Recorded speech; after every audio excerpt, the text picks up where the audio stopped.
Okay, welcome to fourth semester of your MCOM. I have shown here one of the syllabus of your fourth semester, that is accounting software package. So ನಾವು ನಮ್ಮ third ಸೆಮಿಸ್ಟ್ರಲ್ಲಿ we discussed about computer concept and office automation ಅಂತ ನೋಡಿದ್ವಿ.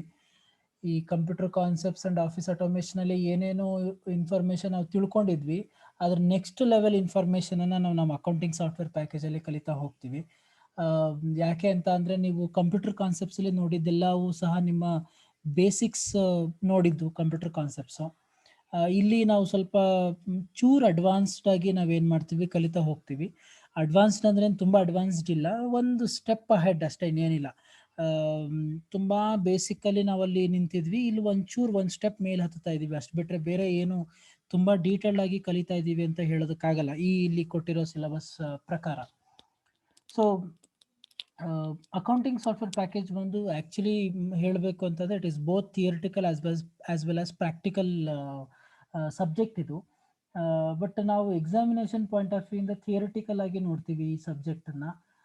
But actual ಆಗಿ ಇದು ನಾವು practical ಆಗಿ ನಾವು ಎಷ್ಟು ಪ್ರಾಕ್ಟೀಸ್ ಮಾಡ್ತೀವೋ ಅದರಷ್ಟು ಚೆನ್ನಾಗಿ ನಮ್ಗೆ ಏನಾಗುತ್ತೆ, ಅರ್ಥ ಆಗುತ್ತೆ. ಈ ಒಂದು ಅಕೌಂಟಿಂಗ್ ಸಾಫ್ಟ್ವೇರ್ ಪ್ಯಾಕೇಜನ್ನು ನೀವು ಚೆನ್ನಾಗಿ ಅರ್ಥ ಮಾಡ್ಕೊಳ್ಬೇಕು ಅಂತ ಅಂದರೆ, ಬಿಕಾಸ್ ನಾನು ಥಿಯರಿಲಿ ನಾವು ತೋರಿಸ್ತೀವಿ, ಇಲ್ಲಿ ಮುಗಿದು ಹೋಗುತ್ತೆ. ಬಟ್ ಆನ್ಲೈನಲ್ಲಿ ನೀವು ಪ್ರಾಕ್ಟೀಸ್ ಮಾಡಿದಾಗ, ನಿಮ್ಮ ಕಂಪ್ಯೂಟರ್ ಮುಂದೆನೋ ಲ್ಯಾಪ್ಟಾಪ್ ಮುಂದೆನೋ ನೀವು ಪ್ರಾಕ್ಟೀಸ್ ಮಾಡಿದಾಗಲೇ ನಿಮಗೆ ಒಂದು ಕ್ಲಾರಿಟಿ ಸಿಗೋದು, how for this particular accounting software package will going to be useful ಅಂತ. ಸೊ ಈ 5 ಮಾಡ್ಯೂಲ್ನ ಅವರು ಈ ಒಂದು ಅಕೌಂಟಿಂಗ್ ಸಾಫ್ಟ್ವೇರ್ ಪ್ಯಾಕೇಜಲ್ಲಿ ಇಟ್ಟಿದ್ದಾರೆ. ಸೊ ಇದರಲ್ಲಿ ಮೇಜರ್ ಆಗಿ ನಾವು ಕಾನ್ಸಂಟ್ರೇಟ್ ಮಾಡಬೇಕಾಗಿರೋದು, ಒಂದು ನಿಮ್ಮ ಮೈಕ್ರೋಸಾಫ್ಟ್ ಎಕ್ಸೆಲ್ ಬಗ್ಗೆ, ಮತ್ತಿನ್ನೊಂದು ನಿಮ್ಮ ಟ್ಯಾಲಿ ಬಗ್ಗೆ. ಸೊ ಮೇಜರ್ ಪೋರ್ಷನ್ ಕವರ್ ಮಾಡೋದೇ ಈ ಎರಡು ಕಾನ್ಸೆಪ್ಟ್ಗಳು ನಿಮ್ಮ ಅಕೌಂಟಿಂಗ್ ಸಾಫ್ಟ್ವೇರ್ ಪ್ಯಾಕೇಜಲ್ಲಿ. ಒಂದು ಮೈಕ್ರೋಸಾಫ್ಟ್ ಎಕ್ಸೆಲ್ಲು, ಮತ್ತಿನ್ನೊಂದು ವಾಟ್ ಯು ಕಾಲ್ಡ್ ಅದು Tally. So let me start with your modules. ಸುಮ್ಮನೆ ಇವತ್ತಿನ ಕ್ಲಾಸಲ್ಲಿ ನಾನು ಜಸ್ಟ್ ಬ್ರೀಫ್ ಮಾಡ್ತೀನಿ ಏನೇನು ನಾವು ಡಿಸ್ಕಸ್ ಮಾಡ್ತಿದ್ದೀವಿ ಈ ಒಂದು ಪರ್ಟಿಕ್ಯುಲರ್ ಸಿಲೆಬಸ್ಸಲ್ಲಿ ಅಂತ. ಲೇಟರ್ ಹೋಗ್ತಾ ಹೋಗ್ತಾ ಒನ್ ಬೈ ಒನ್ ನಾವು ಡೀಟೇಲ್ಡ್ ಆಗಿ ಡಿಸ್ಕಸ್ ಮಾಡೋಣ. So accounting software package, this course helps students to work with Microsoft Excel and accounting software Tally. It also helps students to understand the practical application of computerized accounting in the organization ಅಂತ. ಯಾವ ರೀತಿ ಒಂದು ಆರ್ಗನೈಸೇಷನಲ್ಲಿ ಒಂದು manual system of bookkeeping ಇಂದ computerised system of bookkeeping ಯಾವ ರೀತಿ ಮಾಡ್ತಾ ಇದ್ದಾರೆ ಅನ್ನೋದನ್ನ ನಾವು ಈ ಒಂದು ಅಪ್ಲಿಕೇಶನ್ಸ್ಗಳ ಮುಖಾಂತರ ನಾವೇನು ಮಾಡ್ಬೋದು, ಕಲಿತಾ ಹೋಗ್ಬೋದು. ಸೊ ಅದನ್ನೇ ನಾವು ಮೇಜರ್ ಆಗಿ ಈ ಒಂದು ಮಾಡ್ಯೂಲ್ಗಳಲ್ಲಿ ಕಲಿತಾ ಹೋಗುವಂಥದ್ದು. ಒಂದು ನಿಮ್ಮ ಫಸ್ಟ್ ಮಾಡ್ಯೂಲ್ ಬಂದು ಅಕೌಂಟಿಂಗ್ ಸಾಫ್ಟ್ವೇರ್ ಅಂತ ಇದೆ. ಇಲ್ಲಿ ಬಂದು ನೀವು ಬೇಸಿಕ್ ಇನ್ಫಾರ್ಮೇಷನ್ ಅಥವಾ ಜನರಲ್ ಕಾನ್ಸೆಪ್ಚುಯಲ್ ಇನ್ಫಾರ್ಮೇಷನ್ನ ತಿಳಿಸ್ಕೊಳ್ತೀರಾ. ಏನು ಕಂಪ್ಯೂಟರೈಸ್ಡ್ ಅಕೌಂಟಿಂಗ್ ಸಿಸ್ಟಮ್ ಅಂತ ಅಂದರೆ, ಮ್ಯಾನ್ಯುಯಲ್ಗೂ ಕಂಪ್ಯೂಟರೈಸ್ಡ್ ಸಿಸ್ಟಮ್ಗೂ ಏನು ವ್ಯತ್ಯಾಸ, ಮತ್ತು ಇದರಲ್ಲಿ ಆಗ್ತಿರೋಂತಹ ಅಡ್ವಾಂಟೇಜಸ್ ಏನು, ಡಿಸ್ಅಡ್ವಾಂಟೇಜಸ್ ಏನು, ಮತ್ತು ಯಾವ್ಯಾವ ಥರ ಅಕೌಂಟಿಂಗ್ ಸಾಫ್ಟ್ವೇರ್ನ ಯಾವ ರೀತಿ ನೀವು ಹ್ಯಾಂಡಲ್ ಮಾಡಬೇಕು ಅನ್ನೋದ್ರ ಬಗ್ಗೆ ನೀವು ಈ ಒಂದು ಅಕೌಂಟಿಂಗ್ ಸಾಫ್ಟ್ವೇರಲ್ಲಿ ನೀವು ಬೇಸಿಕ್ ಕಾನ್ಸೆಪ್ಚುಯಲ್ ಇನ್ಫಾರ್ಮೇಷನ್ನ ಕಲಿತಾ ಹೋಗ್ತೀರಾ. That is your module number 1. Hope ನಾನು ಮಾತಾಡ್ತಿರೋದು ನಿಮಗೆಲ್ಲ ಕೇಳಿಸಿದೆ ಅಂತ ಅನ್ಕೊಂಡಿದ್ದೀನಿ. Okay, fine. So module number 2 ಬಂದು ನಿಮ್ಮ Microsoft Excel. Actually module number 2 ಮತ್ತು ಮಾಡ್ಯೂಲ್ ನಂಬರ್ 3 ಎರಡನ್ನೂ ಸಹ ನೀವು ಎಕ್ಸೆಲ್ನೇ ಕಲಿತಾ ಹೋಗ್ತೀರಾ. ಇಲ್ಲಿ ಎರಡು ಡಿವೈಡ್ ಆಗಿ ಎಕ್ಸೆಲ್, ಮೈಕ್ರೋಸಾಫ್ಟ್ ಎಕ್ಸೆಲ್ನ ಮಾಡಿದ್ದಾರೆ. ಏನಿದು ಡಿವೈಡ್ ಮಾಡಿರೋದು ಅಂತ ಅಂದರೆ, ಒಂದು ಮೈಕ್ರೋಸಾಫ್ಟ್ ಎಕ್ಸೆಲ್ಲು ಯೂನಿಟ್ ನಂಬರ್ 2 ಅಲ್ಲಿ ಬೇಸಿಕ್ ಇನ್ಫಾರ್ಮೇಷನ್ನ ಕೊಟ್ಟಿದ್ದಾರೆ. ಅದನ್ನು ನೀವು ಆಲ್ರೆಡಿ ನಿಮ್ಮ ಕಂಪ್ಯೂಟರ್ ಕಾನ್ಸೆಪ್ಟ್ಸ್ ಆ್ಯಂಡ್ ಆಫೀಸ್ ಆಟೋಮೇಷನಲ್ಲಿ ಕಲ್ತ್ಬಿಟ್ಟಿದ್ದೀರಾ, ಆಲ್ರೆಡಿ ನಿಮಗೆಲ್ಲ ಗೊತ್ತಾಗೋಗಿದೆ ಆಲ್ರೆಡಿ. ಬಟ್ ನಾವಿಲ್ಲಿ ನೋಡೋದು ಏನೇನು ಅಂತ ಅಂದರೆ, ಒಂದು ಮೈಕ್ರೋಸಾಫ್ಟ್ ಎಕ್ಸೆಲ್ ಅಂತ ಅಂದರೆ ಏನು, ಒಂದು ವರ್ಕ್ಶೀಟ್ನ ಹೇಗೆ ಕ್ರಿಯೇಟ್ ಮಾಡೋದು, ಕಾಲಮ್ನ ಮತ್ತು ರೋಸ್ನ ಯಾವ ರೀತಿ ಅಡ್ಜಸ್ಟ್ ಮಾಡ್ಕೊಳ್ಳೋ ಅಂಥದ್ದು, ಒಂದು ಸೆಲ್ಲಲ್ಲಿ ಯಾವ ರೀತಿ ಟೆಕ್ಸ್ಟನ್ನ ಟೈಪ್ ಮಾಡಬೇಕು, ನಂಬರ್ನ ಟೈಪ್ ಮಾಡಬೇಕು ಅನ್ನೋದು. ಅದಾದಮೇಲೆ ಅಂಡು ರೀಡು ಅಂತ ನಿಮಗೆ ಗೊತ್ತಿದೆ. ಒಂದು ಹೊಸ ಟೇಬಲ್ನ ಅಥವಾ ಹೊಸ ಕಾಲಮ್ನ ಹೊಸ ರೋನ ಇನ್ಸರ್ಟ್ ಮಾಡೋದು, ಹೊಸ ರೋ ಮತ್ತು ಕಾಲಮ್ನ ಡಿಲೀಟ್ ಮಾಡೋದು ಹೇಗೆ. ದೆನ್ ಟೆಕ್ಸ್ಟ್ ಮತ್ತು ನಂಬರ್ ಅಲೈನ್ಮೆಂಟ್ಸ್ಗಳು ಯಾವ ರೀತಿ ಮಾಡ್ಕೊಳ್ಳೋ ಅಂಥದ್ದು. ಲೈಕ್ ಕೆಲವೊಂದ್ಸಲಿ ನೀವು ಅಬ್ಸರ್ವ್ ಮಾಡಿರ್ಬೋದು 1225.25 ಅಂತ ಬರುತ್ತೆ, ಕೆಲವೊಂದ್ಸಲಿ 1225.25000 ಅಂತ ಬರುತ್ತೆ. ಈ ಥರ ನೀವು ಆ ನಂಬರ್ ಅಲೈನ್ಮೆಂಟ್ಗಳನ್ನ ಯಾವ ರೀತಿ ಮಾಡಬೇಕು ಅಂತ ಕಲಿತಾ ಹೋಗ್ತೀರಾ. ದೆನ್ ಫಾರ್ಮೆಟ್ ದ ಫಾಂಟ್ಸ್, ನೀವು ಬರ್ದಿರೋ ಅಥವಾ ಟೈಪ್ ಮಾಡಿರೋ ಟೆಕ್ಸ್ಟ್ ಇರ್ಬೋದು ಅಥವಾ ನಂಬರ್ಸ್ ಇರ್ಬೋದು, ಅದನ್ನು ಯಾವ ರೀತಿ ಫಾರ್ಮೆಟಿಂಗ್ ಮಾಡ್ತೀರಾ ಅನ್ನೋದನ್ನು ನೋಡ್ತೀರಾ. ದೆನ್ ಕಟ್ಟು, ಕಾಪಿ, ಪೇಸ್ಟು ಇದೆಲ್ಲ ನಿಮ್ಗೆ ಚೆನ್ನಾಗಿ ಗೊತ್ತಿದೆ. ದೆನ್ ಏನದು ಪ್ರಿಂಟ್ ಸ್ಪ್ರೆಡ್ಶೀಟ್ ಅಂತೆ, ಒಂದು ಶೀಟನ್ನು ಪ್ರಿಂಟ್ ತಗೊಳ್ಬೇಕು ಅಂತ ಅಂದರೆ ಯಾಕೆ ಇದನ್ನು ಸಪ್ರೇಟಾಗಿ ಇಟ್ಟಿದ್ದಾರೆ ಅಂತ ಅಂದರೆ, ನಿಮಗೆ ನಾರ್ಮಲ್ ಆಗಿ ವರ್ಡಲ್ಲಿ ಏನಾಗುತ್ತೆ, ನಿಮಗೆ ಒಂದು ಶೀಟ್ ಹಿಂಗೆ ಡಿಸ್ಪ್ಲೇ ಆಗಿಬಿಡುತ್ತೆ. ಸೇ ಫಾರ್ ಎಕ್ಸಾಂಪಲ್, ಈಗ ಇಲ್ಲಿ ಒಂದು ಶೀಟ್ ನಾನು ತಗೊಂಡಿದ್ದೀನಿ ಅಂತ ಅಂದರೆ, ಈ ಶೀಟನ್ನು ನಾನು ಈಸಿಯಾಗಿ ಏನು ಮಾಡ್ಬೋದು, ಪ್ರಿಂಟ್ ತಗೊಳ್ಬೋದು. ಇದು ನಾನು ಯಾವ ರೀತಿ ಕೊಟ್ಟಿದ್ದೀನಿ ಆ ರೀತಿ ಏನಾಗುತ್ತೆ, ನಿಮಗೆ ಶೀಟ್ ಡಿಸ್ಪ್ಲೇ ಆಗುತ್ತೆ. ನಾವು ಅದೇ ನೀನು ಎಕ್ಸೆಲ್ನ ಓಪನ್ ಮಾಡ್ತೀನಿ ಅಂತ ಅಂದಾಗ, ಸೊ ನಿಮಗೆ ಎಕ್ಸೆಲ್ ಬಂದು ಎಷ್ಟೊಂದಿರುತ್ತೆ. ಐ ಥಿಂಕ್ ನೀವು ಈ ಶೀಟ್ ಕಾಣಿಸ್ತಿದೆ ಅನ್ಸ್ತಲ್ಲ ನಿಮಗೆ. ಎಕ್ಸೆಲ್ ಶೀಟ್ ನಿಮಗೆ ಕಾಣಿಸ್ತಾ ಇದೆ. ನಾವು ಈ ಎಕ್ಸೆಲ್ ಶೀಟ್ ಏನಾಗುತ್ತೆ ಅಂದರೆ, ನಿಮಗೆ ಎಷ್ಟು 6.5 ಲಕ್ಷ ನಿಮಗೆ ರೋಸ್ಗಳು ಮತ್ತು ಸುಮಾರು ಒಂದು 6,000-7,000 ಅಷ್ಟು ನಿಮಗೆ ಕಾಲಮ್ಸ್ಗಳು ಸಿಗುತ್ತೆ. ನಾವು ಇದನ್ನು ನಾನು ಪ್ರಿಂಟ್ ತಗೊಳ್ಬೇಕು ಅಂತ ಅಂದರೆ, ನಿಮಗೆ MS ವರ್ಡ್ ಥರ ನಿಮಗೆ ಪ್ರಿಂಟ್ ಬರಲ್ಲ ಇಲ್ಲಿ. ಸೊ ನೀವೇನು ಮಾಡಬೇಕಾಗತ್ತೆ, ಸಪ್ರೇಟಾಗಿ ಒಂದು ಪ್ರಿಂಟ್ ಏರಿಯಾನ ಏನು ಮಾಡಬೇಕಾಗತ್ತೆ, ಸೆಟ್ ಮಾಡ್ಕೊಳ್ಬೇಕಾಗತ್ತೆ. ನಾವು ಅದು ಯಾವ ರೀತಿ ಸೆಟ್ ಮಾಡ್ಕೊಳ್ಳೋದು ಅನ್ನೋದನ್ನು ನೀವು ಈ ಒಂದು ಮಾಡ್ಯೂಲ್ ನಂಬರ್ 2 ಅಲ್ಲಿ ಏನು ಮಾಡ್ತೀರಾ, ಕಲಿತಾ ಹೋಗ್ತೀರಾ. ಅದಾದಮೇಲೆ ಡಾಟಾ ವ್ಯಾಲಿಡೇಷನ್ ಅಂತ ಬರುತ್ತೆ. ಕೆಲವೊಂದ್ಸಲಿ ನೀವು ಇನ್ಫಾರ್ಮೇಷನ್ನ ಎಂಟ್ರಿ ಮಾಡಿದ್ರೆ, ಐ ಥಿಂಕ್ ಇವಾಗಲೇ ನೀವು ನೋಡ್ಬೋದು, ನಾನು ನಿಮಗೆ ಒಂದು ಎಕ್ಸೆಲ್ ಶೀಟ್ನ ತೋರಿಸ್ದೆ. ಈ ಎಕ್ಸೆಲ್ ಶೀಟ್ನ ತೋರಿಸಿದ ತಕ್ಷಣ ನಿಮಗೆ ಅಬ್ಸರ್ವ್ ಮಾಡ್ಬೋದು, ನೇಮ್ಸ್ಗಳೆಲ್ಲ ಯಾವ್ದ್ರ ಪ್ರಕಾರ ಇದೆ ಇಲ್ಲಿ, ಆರ್ಡರ್ ವೈಸ್ ಇದೆ. ನಾವು ಕೆಲವೊಂದ್ಸಲಿ ಜಂಬಲ್ಡ್ ಆಗಿ ಹೋಗ್ಬಿಟ್ಟತ್ತೆ. ಈಗ ಐಶ್ವರ್ಯ ಬಂದು ಎಲ್ಲೋ ಒಂದು ಕಡೆ ಕೆಳಗಡೆ ಇರ್ತಾರೆ, ಚೈತ್ರ ಒಂದು ಮೇಲಿರ್ತಾರೆ. ನಾವು ಈ ಒಂದು ಡಾಟಾಸ್ಗಳನ್ನ ಒಂದು ಪ್ರಾಪರ್ ಆಗಿ ಅರೇಂಜ್ ಮಾಡೋದು ಹೆಂಗೆ, ಸೊ ಇದ್ರ ಬಗ್ಗೆ ನಾವೇನು ಮಾಡ್ತೀವಿ ಈ ಒಂದು ಮಾಡ್ಯೂಲಲ್ಲಿ ಕಲಿತಾ ಹೋಗ್ತೀವಿ. ಅದಾದಮೇಲೆ ಫಿಲ್ಟರ್ ಅಂತ, ಐ ಥಿಂಕ್ ನಾನು ನಿಮಗೆ ಕಂಪ್ಯೂಟರ್ ಕಾನ್ಸೆಪ್ಟಲ್ಲಿ ಹೇಳ್ಕೊಡ್ಬೇಕಾದಾಗ ನಾನು ನಿಮಗೆ ಹೇಳಿದ್ದೆ ಅಂತ ಅಂದ್ಕೊಂಡಿದ್ದೀನಿ, ಏನನ್ನ ಫಿಲ್ಟರ್ನ ಯೂಸ್ ಮಾಡೋದು ಹೆಂಗೆ ಅಂತ. ಇವಾಗ ನಾನು 5ನೇ ತಾರೀಕು ನಿನ್ನೆ ಕ್ಲಾಸಲ್ಲಿ ಯಾರ್ಯಾರು ಆಬ್ಸೆಂಟ್ ಆಗಿದ್ರು ಅಂತ ನೋಡ್ಬೇಕು ನಾನು. ಸೊ ನಾನು ಏನು ಮಾಡ್ತೀನಿ, ಇಲ್ಲಿ ಫಿಲ್ಟರ್ ಕೊಟ್ಬಿಟ್ಟು ನಾನು ಏನು ಮಾಡ್ತೀನಿ, ಸೆಲೆಕ್ಟ್ ಮಾಡಿ ಸೊ ಎ ಅಂತ ಕ್ಲಿಕ್ ಮಾಡಿದ್ರೆ ನನಗೆ ಎಷ್ಟು ಜನ ಅವತ್ತಿನ ದಿನ ಆಬ್ಸೆಂಟ್ ಇದ್ರು ಏನಾಗುತ್ತೆ, ಡೀಟೇಲ್ ಆಗಿ ನೇಮ್ ಸಿಗುತ್ತೆ.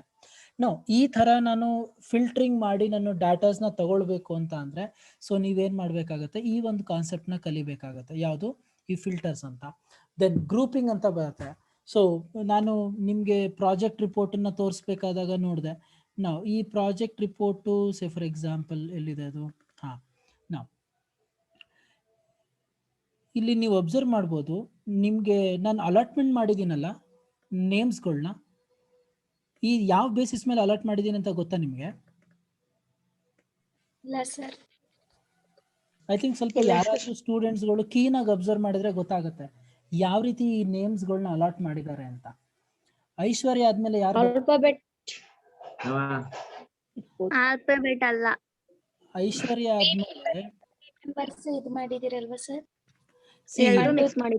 ಹಾ, ಸೊ ನಾನೇನ್ ಮಾಡಿದ್ದೀನಿ ಇಲ್ಲಿ ನೇಮ್ಸ್ಗಳನ್ನ ಏನು ಮಾಡಿದ್ದೀನಿ, ಇವಾಗ ಫಸ್ಟ್ ನಾನು ಏನು ಮಾಡಿದ್ದೀನಿ, ಗಣೇಶ್ ಸರ್ ಕೊಟ್ಟಿದ್ದೀನಿ, ಅದಾದಮೇಲೆ ಅಭಿಲಾಷ್ ಸರ್ ಕೊಟ್ಟಿದ್ದೀನಿ, ಅದಾದಮೇಲೆ ರಮ್ಯಾ ಮೇಡಮ್ ಕೊಟ್ಟಿದ್ದೀನಿ. ನೆಕ್ಸ್ಟ್ ಏನು ಮಾಡಿದ್ದೀನಿ, ಮತ್ತೆ ಗಣೇಶ್ ಸರ್ ಕೊಟ್ಟಿದ್ದೀನಿ, alphabet Abhishek sir, Abhilash sir ಕೊಟ್ಟಿದ್ದೀನಿ, ಅದಾದಮೇಲೆ ರಮ್ಯಾ ಮೇಡಮ್ ಕೊಟ್ಟಿದ್ದೀನಿ. ಈ ರೀತಿ ಮಾಡಿಬಿಟ್ಟು ಅದಾದ್ಮೇಲೆ ನಾನು ಏನು ಮಾಡಿದ್ದೀನಿ, ಗ್ರೂಪಿಂಗ್ ಮಾಡಿದ್ದೀನಿ. ಸೊ ಗ್ರೂಪಿಂಗ್ ಏನೋ ಜಿನೇ ಒಂದು ಕಡೆ ತಗೊಂಡಿದ್ದೀನಿ, ಏನೇ ಒಂಥರ 1, 4, 7 ಗಣೇಶ್ಗೆ, 2, 5, 8 ಮತ್ತೆ ಫಸ್ಟ್ ಸೆಕೆಂಡ್. ಸೊ ಇದನ್ನ ನಾವೇನಂತ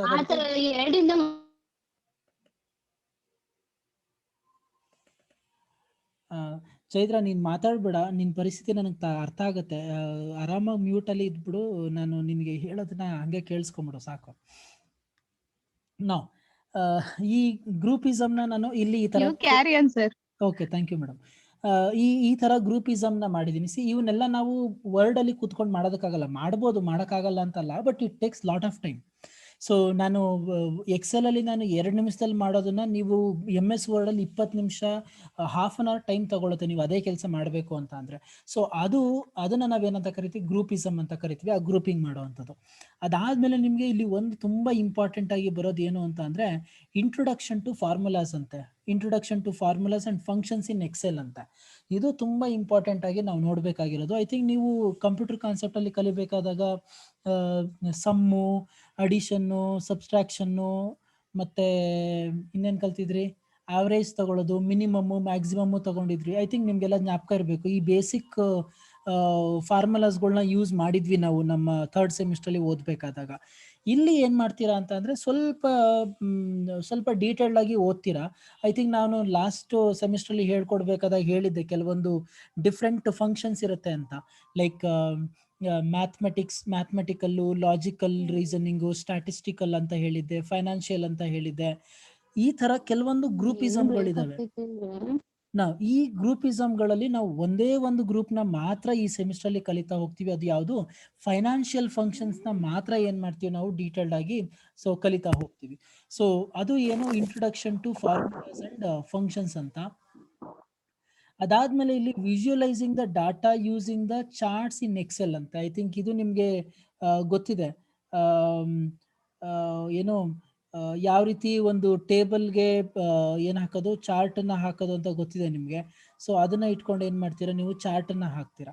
ಇಷ್ಟು ಇನ್ಫಾರ್ಮೇಶನ್ ಬಂದು ನೀವು ನಿಮ್ಮ ಮಾಡ್ಯೂಲ್ ನಂಬರ್ 2 ಅಲ್ಲಿ ನೋಡುವಂಥದ್ದು. ಇದಾದ್ಮೇಲೆ ಮಾಡ್ಯೂಲ್ ನಂಬರ್ 3 ಅಲ್ಲಿ ಪ್ಯೂರ್ ಆಗಿ ನಾವು ಮಾತಾಡೋದು ಯಾವ್ದ್ರ ಬಗ್ಗೆ ಮಾತಾಡ್ತೀವಿ ಅಂತ ಅಂದ್ರೆ ಫೈನಾನ್ಷಿಯಲ್ ಫಂಕ್ಷನ್ಸ್ ಬಗ್ಗೆ ಮಾತಾಡ್ತೀವಿ.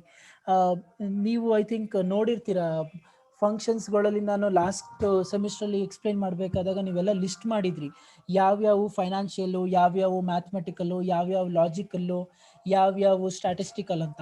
ಆ ಥರದ್ರಲ್ಲಿ ನಿಮಗೆ ನಾವು ಈ ಸೆಮಿಸ್ಟ್ರಲ್ಲಿ ಬರೀ ಒಂದೇ ಒಂದನ್ನ ಹೇಳ್ಕೊಡ್ತೀವಿ. ಅದು ಯಾವುದು ಅಂತ ಅಂದ್ರೆ, ಐ ಥಿಂಕ್ ನೀವು ಈ ಎಕ್ಸೆಲ್ ಶೀಟ್ನ ನೋಡಿದ್ರೆ ಅಬ್ಸರ್ವ್ ಮಾಡ್ಬೋದು, ಇಲ್ಲಿ ಎಷ್ಟೊಂದು ಕಾಣಿಸ್ತಾ ಇದೆ. Financial, logical, text, data and date and time, lookup and reference, maths and trigonometry, more ಫಂಕ್ಷನ್ಸ್ಗೆ ಹೋದ್ರೆ ಇದರಲ್ಲಿ ಎಷ್ಟೊಂದು ಇದಾವೆ. ಇದರಲ್ಲಿ ನಾವು ನೋಡೋದು ಬರೀ ಯಾವುದು, ಈ ಫೈನಾನ್ಷಿಯಲ್ ಫಂಕ್ಷನ್ಸ್ ಮಾತ್ರ ಏನ್ ಮಾಡ್ತೀವಿ, ಡಿಸ್ಕಸ್ ಮಾಡ್ತೀವಿ. ಹೋಪ್ ನಾನು ಮಾತಾಡ್ತಿರೋದು ನಿಮ್ಗೆಲ್ಲ ಕೇಳಿಸ್ತಾ ಇದೆ ಅನ್ಕೊಂಡಿದೀನಿ. ಓಕೆ, ಈ ಫೈನಾನ್ಷಿಯಲ್ ಫಂಕ್ಷನ್ಸ್ಗಳನ್ನ ಮಾತ್ರ ಏನ್ ಮಾಡ್ತೀವಿ ಈ ಸೆಮಿಸ್ಟರ್ ಅಲ್ಲಿ ನಾವು ಡಿಸ್ಕಸ್ ಮಾಡ್ತಾ ಹೋಗ್ತೀವಿ. ನಾವು ಈ ಫೈನಾನ್ಷಿಯಲ್ ಫಂಕ್ಷನ್ಸ್ ಅಲ್ಲಿ ನಿಮಗೆ ಅಬ್ಸರ್ವ್ ಮಾಡ್ಬೋದು, ಅಲ್ಲಿ ಸ್ಟಾರ್ಟಿಂಗ್ ಇಂದ ನಿಮಗೆ ಸಮ್ಮು, ಇನ್ಸರ್ಟು, ಫಂಕ್ಷನ್ ಅಂತ ಇದೆ. ಅದಾದ್ಮೇಲೆ ನಿಮಗೆ ಆವ್ರೇಜು, ಮ್ಯಾಕ್ಸಿಮಮ್ಮು, ಮಿನಿಮಮ್ಮು ಅಂತ ಇದೆ. ಐ ಥಿಂಕ್ ನೀವು ಅಬ್ಸರ್ವ್ ಮಾಡಿರ್ಬೋದು, ನಾನು ಇಲ್ಲಿ ತನಕ ಏನ್ ಹೇಳಿದೆ ಅದನ್ನೆಲ್ಲ ನಾನು ನಿಮ್ಗೆ ಕಂಪ್ಯೂಟರ್ ಕಾನ್ಸೆಪ್ಟ್ ಅಲ್ಲಿ ಹೇಳಿಕೊಟ್ಟಿದ್ದೀನಿ. ಎಸ್ಆರ್ನೋ?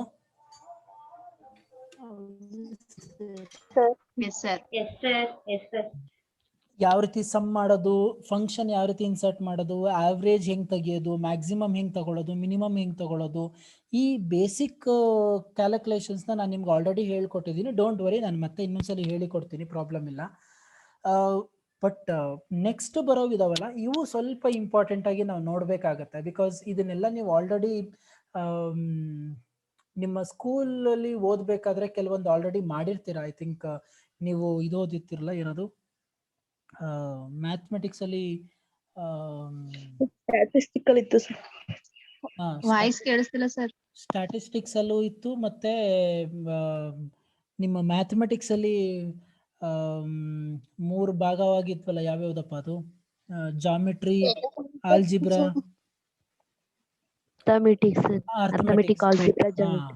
ಅರ್ಥಮೆಟಿಕ್ ಅಲ್ಲಿ ನೀವೇನ್ ಮಾಡಿದ್ರಿ, ಕೆಲವೊಂದು ಕ್ಯಾಲ್ಕುಲೇಷನ್ಸ್ ನ ಮಾಡಿದ್ರಿ.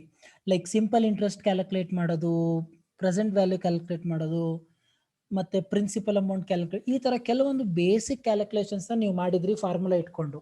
ನಾವು ಇಲ್ಲಿ ಏನ್ ಮಾಡ್ತೀವಿ ಅಂತ ಅಂದ್ರೆ ಅದೇ ರೀತಿ ಕ್ಯಾಲ್ಕುಲೇಷನ್ಸ್ ನ ಇಲ್ಲೂ ಮಾಡ್ತೀವಿ. But instead of doing manually we will gonna to work it out in the Excel. So ಇದನ್ನ ನಾವೇನ್ ಮಾಡ್ತೀವಿ, ಎಕ್ಸೆಲ್ ಅಲ್ಲಿ ಮಾಡ್ತೀವಿ ಅಷ್ಟೇ. ಅದಕ್ಕೂ ಇದಕ್ಕೂ ಇರೋ ಡಿಫ್ರೆನ್ಸ್ ಅದು ಸ್ಟಾರ್ಟಿಂಗ್ ಫ್ರಮ್ ನಿಮ್ಮ ಫ್ಯೂಚರ್ ವ್ಯಾಲ್ಯೂ ಇರ್ಬೋದು, ಪ್ರೆಸೆಂಟ್ ವ್ಯಾಲ್ಯೂ ಇರ್ಬೋದು, ನೆಟ್ ಪ್ರೆಸೆಂಟ್ ವ್ಯಾಲ್ಯೂ ಇರ್ಬೋದು, ಏನದು ಪೇಮೆಂಟ್ PMT ಅಂತ ಬರುತ್ತೆ, ಪ್ರಿನ್ಸಿಪಲ್ಲು, ಮಂತ್ ರೇಟ್ ಅಂತೇನೋ, ಟೈಮ್ ಅಂತೇನೋ ಬರುತ್ತೆ, PPMT ಅಂತ ಬರುತ್ತೆ, internal rate of return IRR ಅಂತ ಬರುತ್ತೆ, MIRR ಅಂತ ಬರುತ್ತೆ. XIRR ಅಂತ, ರೇಟು. ಸರ್ ಇವನ್ನೆಲ್ಲ ಎಲ್ಲಿ ಯೂಸ್ ಮಾಡ್ತಾರೆ? ಎಲ್ಲ ಆರ್ಗನೈಸೇಷನ್ಸ್ಗಳಲ್ಲೂ ಸಹ ಈ ಒಂದು ಬೇಸಿಕ್ ಕ್ಯಾಲ್ಕುಲೇಷನ್ನ ಇಟ್ಕೊಂಡಿರ್ತಾರೆ.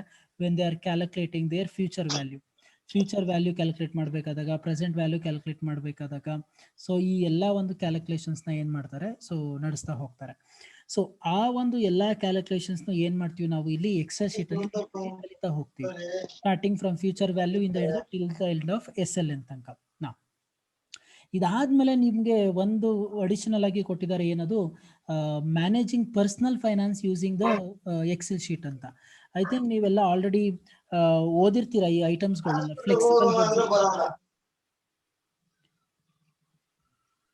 ಫ್ಲೆಕ್ಸಿಬಲ್ ಬಡ್ಜೆಟ್ ಅಂತೆ, what is that, cash budget, P&L account, balance sheet ಅಂತ. ಇದು ಎಲ್ಲವೂ ಸಹ ಆರ್ಗನೈಸೇಷನಲ್ಲಿ ಯೂಸ್ ಮಾಡುವಂಥದ್ದು. ಇದನ್ನೆಲ್ಲ ನೀವು ಮ್ಯಾನ್ಯುಯಲಿ ಪ್ರಿಪೇರ್ ಮಾಡಿದ್ದೀರಾ. ಐ ಥಿಂಕ್ PUC ಇಂದನೂ ನೀವು ಪ್ರಿಪೇರ್ ಮಾಡ್ಕೊಂಡೇ ಬಂದಿದ್ದೀರಾ. P&L account, balance sheet, cash budget, flexible budget ಅಂತೆಲ್ಲ ಪ್ರಿಪೇರ್ ಮಾಡಿದ್ದೀರಾ. ನಾವು ಅದನ್ನ ನಿಮ್ಮ ಎಕ್ಸೆಲ್ ಶೀಟಲ್ಲಿ ಯಾವ ರೀತಿ ಪ್ರಿಪೇರ್ ಮಾಡೋದು ಅನ್ನೋದನ್ನ ಕಲ್ತ್ಕೊಳ್ತೀರಾ ಎಲ್ಲಿ, ನಿಮ್ಮ ಯೂನಿಟ್ ನಂಬರ್ 3ಅಲ್ಲಿ. So that is all about your module number 3, which is purely related to your financial functions.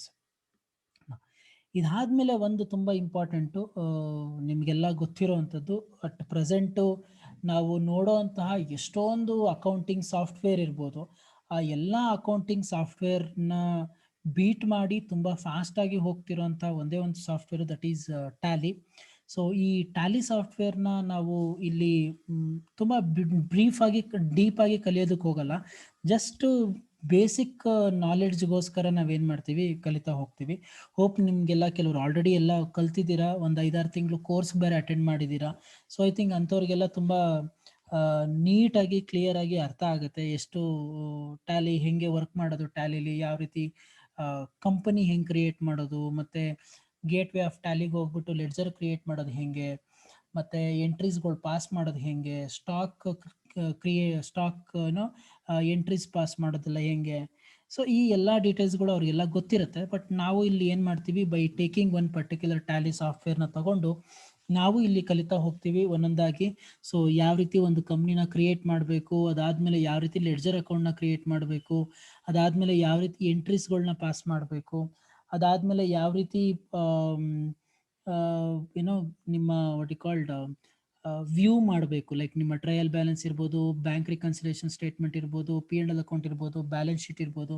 So ಈ ಎಲ್ಲವನ್ನು ಯಾವ ರೀತಿ ನೋಡಬೇಕು ಅಂತ ಏನು ಮಾಡ್ತೀರಾ ನೀವು, ನಿಮ್ಮ ವಾಟ್ ಯು ಕಾಲ್ಡ್ ಟ್ಯಾಲಿಲಿ ಏನು ಮಾಡ್ತಾ ಹೋಗ್ತೀರಾ, ಕಲಿತಾ ಹೋಗ್ತೀರಾ. ಸೊ ಇದು ಏನೋ ನಿಮ್ಮ ಪ್ಯೂರ್ಲಿ ಟ್ಯಾಲಿಗೆ ಸಂಬಂಧಪಟ್ಟಂಗೆ ನೀವು ತಿಳ್ಕೊಳ್ಬೇಕಾಗಿರೋದು. ಇದಾದ್ಮೇಲೆ ಲಾಸ್ಟ್ ಒನ್ ಬಂದು problems of accounting software packages. So ನಿಮಗೆಲ್ಲ ಗೊತ್ತಿದೆ, ಬಿಕಾಸ್ ನೀವೆಲ್ಲ ಮೊಬೈಲು, ಸ್ಮಾರ್ಟ್ಫೋನ್ಸ್ನ ಯೂಸ್ ಮಾಡ್ತಿರೋರು ನೀವೆಲ್ಲ.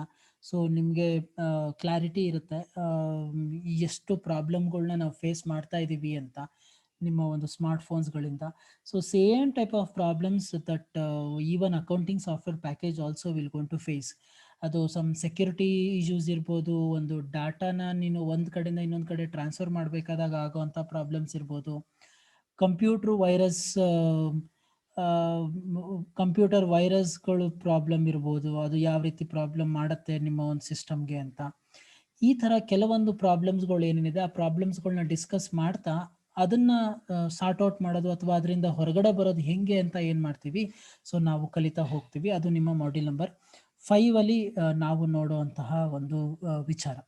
ಸೊ ಇಷ್ಟು ಏನು ಮಾಡ್ತೀರಾ ನೀವು ನಿಮ್ಮ ಮಾಡ್ಯೂಲ್ ನಂಬರ್ 1, 2, 3, 4, 5ಅಲ್ಲಿ ನೋಡ್ತಾ ಹೋಗ್ತೀರಾ. ಸರ್ ಇದನ್ನ ಎಕ್ಸಾಮಿನೇಷನ್ ಪಾಯಿಂಟ್ ಆಫ್ ವ್ಯೂಯಿಂದ ಕೊಟ್ಟರೆ, ಇವಾಗ ನೀವು ಒಂದು ಚಾರ್ಟ್ ಪ್ರಿಪೇರ್ ಮಾಡೋ ಅಂತ ಅಂದರೆ ನಾನು ಎಕ್ಸೆಲಲ್ಲಿ ಕೂತ್ಕೊಂಡು ಮಾಡಿಬಿಡ್ತೀನಿ, ಅಥವಾ ಟ್ಯಾಲಿಲಿ ಒಂದು ಎಂಟ್ರೀಸ್ ಕೊಟ್ಬಿಟ್ಟು ಪಾಸ್ ಮಾಡೋ ಎಂಟ್ರೀಸ್ಗಳನ್ನ ಅಂತಂದರೆ ಮಾಡಿಬಿಡ್ತೀನಿ. ಬಟ್ ಎಕ್ಸಾಮಲ್ಲಿ ಸರ್ ಯಾವ ರೀತಿ ಕೇಳ್ತಾರೆ ಈ ಥರ ಕ್ವಶನ್ಸ್ ಈ ಒಂದು ಸಬ್ಜೆಕ್ಟ್ ಮೇಲೆ ಅನ್ನೋದಾದರೆ, I think module number 1, module number 5 ಈ ಎರಡೂ ಮಾಡ್ಯೂಲ್ ನಂಬರಲ್ಲಿ ನಿಮಗೆ ಜನರಲ್ ಥಿಯರಿಯಾಗಿ ಕೇಳ್ತಾರೆ, that's fine. Even module number 2, module 3, module 4ಅಲ್ಲೂ ಸಹ ನಿಮಗೆ ಅದೇ ರೀತಿಯೇ ಥಿಯರಿಟಿಕಲ್ ಆಗಿ ಕ್ವಶನ್ಸ್ ಬರುತ್ತೆ. ಬಟ್ ನಿಮಗೆ ಕ್ವಶನ್ ಕೊಟ್ಟ ಮೇಲೆ ಆನ್ಸರ್ ಮಾಡೋ ವಿಧಾನ ಇದೆಯಲ್ಲ, ಅದು ಒಂದು ಸ್ವಲ್ಪ ಡಿಫ್ರೆಂಟ್ ಆಗಿರುತ್ತೆ. ಐ ಥಿಂಕ್ ಅದನ್ನು ನಾನು ನಿಮಗೆ ಕಂಪ್ಯೂಟರ್ ಕಾನ್ಸೆಪ್ಟನ್ನ ಪಾಠ ಮಾಡಬೇಕಾದಾಗ ನಿಮಗೆ ಹೇಳಿ ಕೊಟ್ಟಿದ್ದೆ ನಾನು, ಯಾವ ರೀತಿ ಏನೋ ಆನ್ಸರ್ಸ್ಗಳನ್ನ ಬರೀಬೇಕು, ಲೈಕ್ ಸ್ಟೆಪ್ 1, ಸ್ಟೆಪ್ 2, ಸ್ಟೆಪ್ 3 ಥರ ಹೆಂಗೆ ಆನ್ಸರ್ ಬರೀಬೇಕು ಅಂತ ಹೇಳ್ಕೊಟ್ಟಿದ್ದೆ.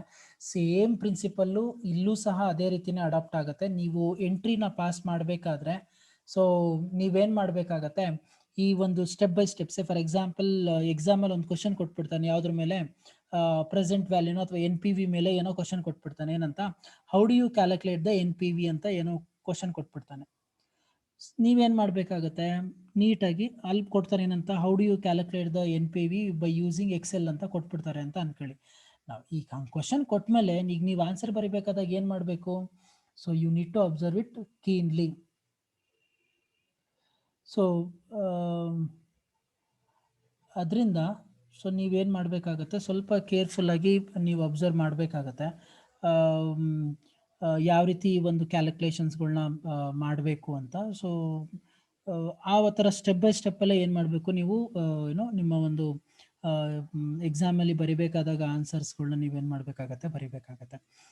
ಇದಾದಮೇಲೆ ಈವನ್ ಟ್ಯಾಲಿಲೂ ಅಷ್ಟೇ, ನಿಮಗೆ ಕೆಲವೊಂದು ಎಂಟ್ರೀಸ್ಗಳನ್ನ ಕೊಟ್ಬಿಟ್ಟು, ಟ್ರಾನ್ಸಾಕ್ಷನ್ನ ಕೊಟ್ಬಿಟ್ಟು ಎಂಟ್ರಿ ಪಾಸ್ ಮಾಡಿ, ಅದಾದಮೇಲೆ ಯಾವ ಓಚರಲ್ಲಿ ನೀವು ಎಂಟ್ರಿನ ಪಾಸ್ ಮಾಡಬೇಕು ಅಂತ ಕೇಳ್ತಾರೆ. ಸೊ ನೀವು ಅವಾಗ ಏನು ಮಾಡಬೇಕಾಗತ್ತೆ, ಒಂದು ಆ ಟ್ರಾನ್ಸಾಕ್ಷನ್ ಏನಿರುತ್ತೆ ಆ ಟ್ರಾನ್ಸಾಕ್ಷನ್ಗೆ ಎಂಟ್ರಿನ ಪಾಸ್ ಮಾಡಿ, ಆ ಎಂಟ್ರಿ ಪಾಸ್ ಮಾಡಿದ್ಮೇಲೆ ಏನು ಮಾಡಬೇಕಾಗತ್ತೆ, ನೀವು ಅಲ್ಲಿ ಮೆನ್ಷನ್ ಮಾಡಬೇಕಾಗತ್ತೆ ಯಾವ ಓಚರಲ್ಲಿ ನೀವು ಈ ಎಂಟ್ರಿನ ಪಾಸ್ ಮಾಡಬೇಕು ಅಂತ. ಸೊ ಆ ಥರ ನಿಮಗೆ ಏನು ಮಾಡ್ಬೋದು, ಕ್ವಶನ್ಸ್ನ ಕೇಳ್ಬೋದು, ಅಡಿಷನ್ ಟು ಲೈಕ್ ಜನರಲ್ ಇನ್ಫಾರ್ಮೇಷನ್ಗೆ ಸಂಬಂಧಪಟ್ಟಂಗೆ. ಹೋಪ್ ನಾನು ಇಷ್ಟೋ ತನಕ ನಾನು ಏನೇನು ಮಾತಾಡಿದ್ದೀನಿ ಅದೆಲ್ಲ ನಿಮಗೆ ಅರ್ಥ ಆಗಿದೆ ಅಂತ ಅಂದ್ಕೊಂಡಿದ್ದೀನಿ. ಸೊ ನೆಕ್ಸ್ಟ್ ಕ್ಲಾಸಿಂದ ನಾವು ಡೀಟೇಲ್ಡ್ ಆಗಿ ಒನ್ ಬೈ ಒನ್ ನಾವು ನೋಡ್ತಾ ಹೋಗೋಣ. Okay, thank you.